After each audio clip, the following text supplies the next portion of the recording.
Hello everyone, welcome to XGIS Academy.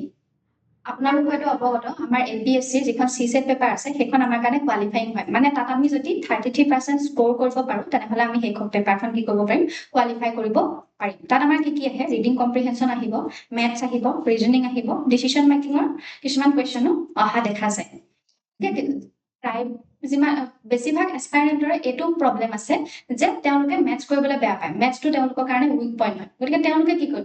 কৰিব পাৰিব ইংলিছটো অল্টাৰনেটিভ হিচাপে বাছি ল'ব পাৰিব ৰিডিং কম্প্ৰিহেনশন কৰিব লাগে তেওঁলোকে ৰিজনিং কৰিব পাৰিব বা ডিসিশন মেকিংৰ যদি কোৱেশ্চন কেইটা কৰিব পাৰে তেওঁলোকে ইজিলি কি কৰিব পাৰিব CSET পেপাৰখন কোৱালিফাই কৰিব পাৰিব গতিকে মই আজি আপোনালোকৰ ওচৰলে যোৱা বছৰ মানে 2025 ৰ প্ৰিলিমছত অহা এটা CSETৰ ৰিডিং কম্প্ৰিহেনশন লৈ আহিছো যেটো আপোনালোকৰ আহিবলগীয়া প্ৰিলিমছৰ কাৰণে ইম্পৰ্টেন্ট হ'ব আপোনালোকে গম পাব যে কেনেকুৱা ধৰণৰ ৰিডিং কম্প্ৰিহেনশন আহে আৰু আমি কেনেকৈ হেবিলাক সলভ কৰিব লাগে এতিয়া চাওক কিনো আছে ইয়াত কেনেকুৱা ধৰণৰ ৰিডিং কম্প্ৰিহেনশন আহিছে প্ৰথমতে আপোনালোকে কি কৰিব ৰিডিং কম্প্ৰিহেনশন পেৰাগ্ৰাফটো ভালকৈ পঢ়ি ল'ব কম্প্ৰিহেনশনটো মন দি আৰু পাৰিলে কি কৰিব যিমানখিনি ইম্পৰ্টেন্ট পইণ্ট হয় আপোনালোকে আন্ডাৰলাইন কৰিবলৈ যাব আপোনালোকৰ যদি লাগে হেতু ইম্পৰ্টেন্ট হয় তেনেহলে আন্ডাৰলাইন কৰিব আৰু এটো বুজিবলৈ চেষ্টা কৰিব যে অথৰজনে কি ক'বলৈ চেষ্টা কৰিছে মই এবাৰ পঢ়ি দিছো এই ৰিডিং কম্প্ৰিহেনশনটো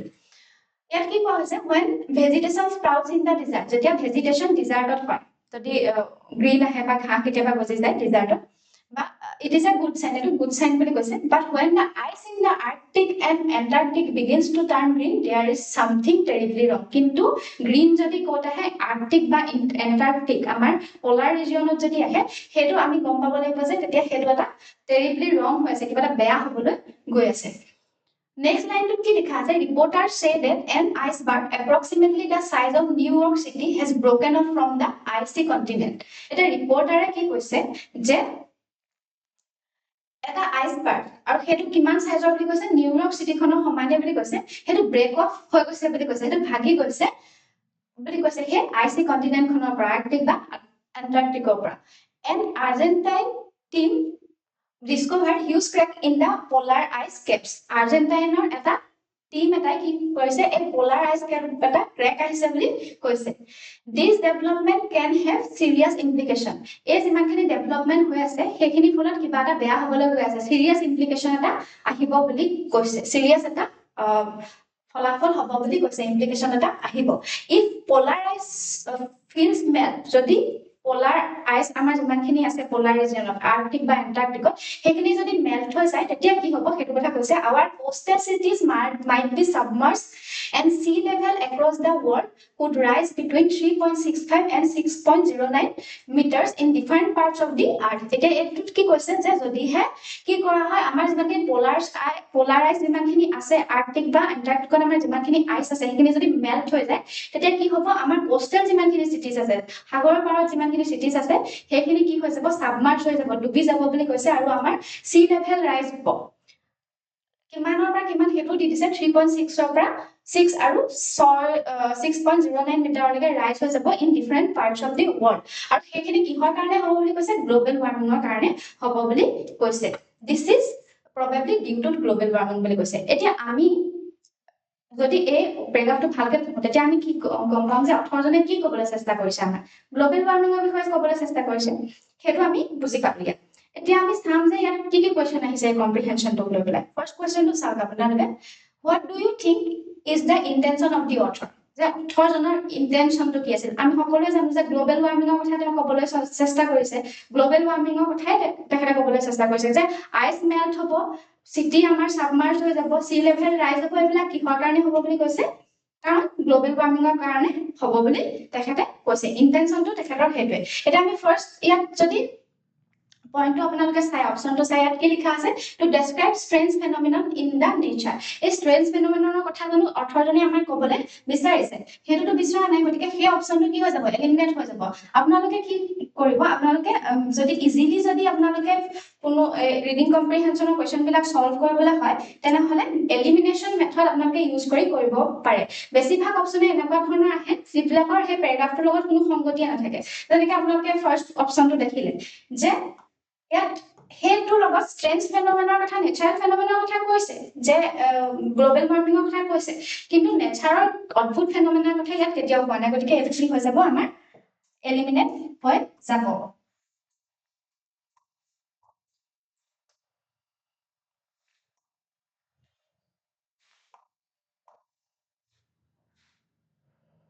আমাৰ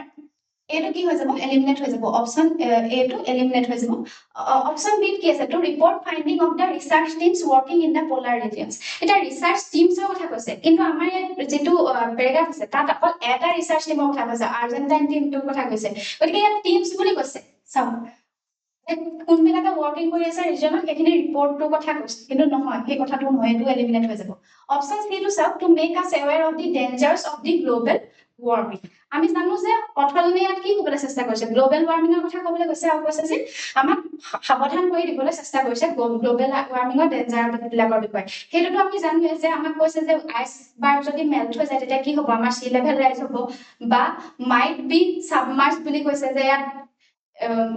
আমাৰ সি কোস্টাল যিমানখিনি স্থিতি আছে সেইখিনি সাবমাৰ্জ হৈ যাব সি লেভেল ৰাইজ হৈ যাব পাৰে গতিকে যিমানখিনি ডেঞ্জাৰ আছে সেইখিনি বিষয়ে আমাক পৰাই দিবলৈ চেষ্টা কৰিছে অথলনে ইন্টেনশনটো আছিল সেইবে গতিকে ইয়াৰ শুদ্ধ উত্তৰটো কি হ'ব অপচন সি ডি টো এটা নপঢ়িলে হ'ব গতিকে যেটো আমি কি কৰি অপচন সি তে আমাৰ শুদ্ধ উত্তৰটো পাই গলো নেক্সট টু চাও Next question to ইয়াত কি দিছে polar ice caps develop huge cracks because আমাৰ polar ice caps ৰ কথা ইয়াত লিখা আছে যে huge crack এটা হৈছে কিহৰ কাৰণে হৈছে সেইটো সুধিছে অপচন এটো কৈছে of movement of the earth ইয়াত আমি আৰ্থৰ মুভমেন্টৰ কথা ক'বাত লিখা আছে নাই লিখা গতিকে এটো অটোমেটিক্যালি এলিমিনেট হৈ যাব অপচন বি চাও of breaking of the icebergৰ কথা লিখা আছে কিন্তু iceberg break off হোৱাৰ পাছত ফলত আমাৰ ক্ৰেক হৈছে নাই হয় গতিকে অপচন বি টো এলিমিনেট হৈ যাব অপচন সি কি দিয়া আছে of the crowding of the cities like New York মানে ক্ৰাউডিং আমাৰ নিউয়ৰ্ক সিটি খনত ক্ৰাউডিং হৈ যোৱাৰ কাৰণে সেই কথাটো লিখা আছে জানো যে নিউয়ৰ্কত ক্ৰাউডিং হৈছে আৰু সেই কাৰণে আইচ মেল্ট হৈছে বা আইচ কেপটো ব্ৰেক হৈছে সেইটো নহয় অপচন ডি কি লিখা আছে ৰাইজিং অফ দি টেম্পাৰেচাৰ মানে আমাৰ টেম্পাৰেচাৰ ৰাইজ হোৱাৰ কাৰণে সেইটোৱে কাৰণ ice has a huge crack যে হৈছে কিহৰ কাৰণে হৈছে গ্লোবাল ওয়াৰ্মিংৰ কাৰণে হৈছে আমাৰ টেম্পাৰেচাৰ বাঢ়ি যোৱাৰ কাৰণে হৈছে গতিকে শুদ্ধ উত্তৰটো কি হ'ব অপচন ডি নেক্সট কোৱেশ্চনটো চাও কি আহিছে ইয়াত when ice turns green in the Arctic and Antarctic যদি হে আইস গ্ৰীন হৈ যায় আৰ্কটিক আৰু এন্টাৰ্কটিকত তেতিয়া কি হয় চাও ফাৰ্স্ট ইয়াত অপচনটো কি দিয়া আছে ফাৰ্স্ট অপচনটো দিয়া আছে গ্ৰীন গ্ৰাছ গ্ৰোজ দেয়াৰ আৰু অপচন ডি চাও plants can thrive there grass green এটা গ্ৰীন আইস যেতিয়া গ্ৰীন হৈ যায় তেতিয়া কি হয় গ্ৰাছ গজিব বুলি ঘাঁহ গজিব বুলি তাত কৈছিলে জানো বা প্লেন্টস কিবা গজিব বুলি কৈছিলে জানো গছগছনি তাত থ্ৰাইভ হ'ব বুলি কৈছিলে জানো নাই হয় গতিকে এই অপচন এ আৰু অপচন জি ডি আছে সেইটো এলিমিনেট হৈ যাব নেক্সট অপচন বি টো চাও যে হিট হ্যাজ ইনক্ৰিজড দেয়াৰ এতিয়া আমি জানো গ্ৰাছ তাত গ্ৰীন কিয় হৈছে আইসবাৰ্গ কিয় গ্ৰীন হৈছে কাৰণ তাত হিট বাঢ়িছে টেম্পাৰেচাৰ ৰাইজ হৈছে গতিকে ইয়াৰ শুদ্ধ উত্তৰটো কি হ'ব অপচন বি হ'ব অপচন সি টো লিখা আছে আইস আৰু জিংক সালফেটৰ কথা যেটো হেতু এলিমিনেট কৰা হ'ব কাৰণ জিংক সালফেটৰ কথা এ যেটো প্যাৰাগ্ৰাফ আছে হেতু উল্লেখ কৰা নাই গতিকে ইয়াৰ শুদ্ধ উত্তৰটো কি হ'ব আমাৰ অপচন বি আজিৰ ভিডিওটোত ইমানেই আছিলে আপোনালোকে যদি এনেকুৱা ধৰণৰ ইনফৰ্মেটিভ ভিডিঅ' সমূহ পাই থাকিবলৈ বিচাৰে তেনেহলে আমাৰ চেনেলটো লাইক শেয়াৰ এণ্ড সাবস্ক্ৰাইব কৰক থ্যাংক ইউ